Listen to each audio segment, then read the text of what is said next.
Hi there, Scorpio. Thank you for joining me for your weekly forecast for week commencing the 30th of November. The week begins with the Sun and Saturn still tightly combined in the sign of Sagittarius.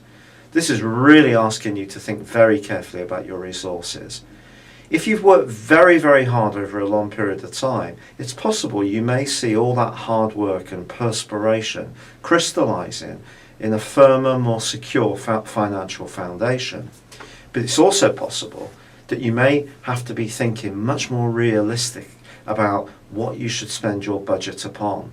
And some of the things that are more discretionary, that aren't absolutely essential, are the type of things you can tighten up on at this time. Now, it's possible with Mars, your co-ruler, in a very psychological part of your horoscope, that those past efforts or past skills and experiences are actually feeding into the here and now, as he makes a fantastic link to the Sun in the second half of this week. And I do hope that's the case for you, and you can see some physical evidence of an improvement in your circumstances. But with Neptune still squaring up to both the Sun and also Saturn, remember, if you are frittering money away on things that aren't essential, that can not just weaken your financial position, it can also have an impact on your sense of self.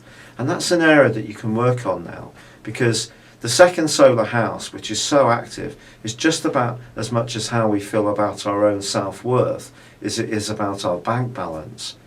Now, Mercury is in this location too, but it's forging a terrific link with Uranus.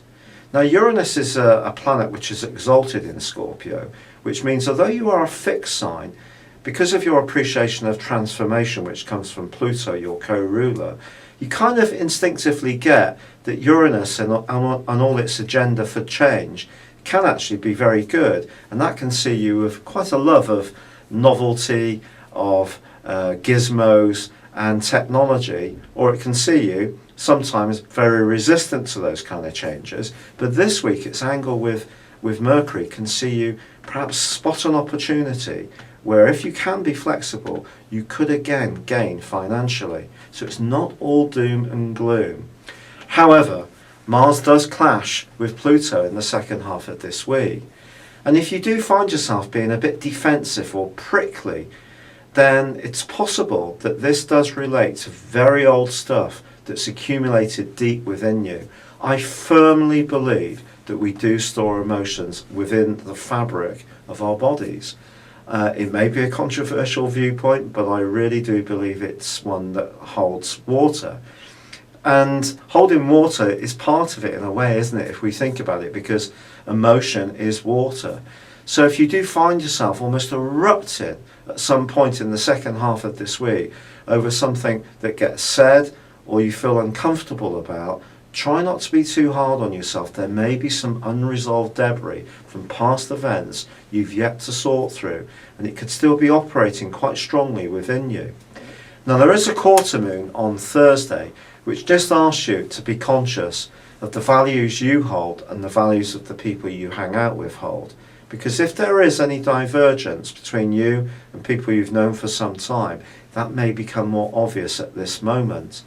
However, on Saturday, as Venus enters your sign, I do feel some of the reflection that you've been going through over the last 28 days is going to just cool down a little bit. And this is going to give you tremendous sex appeal in the run-up to Christmas. Now, you've got a reputation to maintain in this regard, but you are going to be strutting your stuff in a more confident way very soon. And also, you may give yourself a glamorous makeover before long too. It's been a real pleasure being with you. Thank you for joining me. Good luck, and goodbye for now.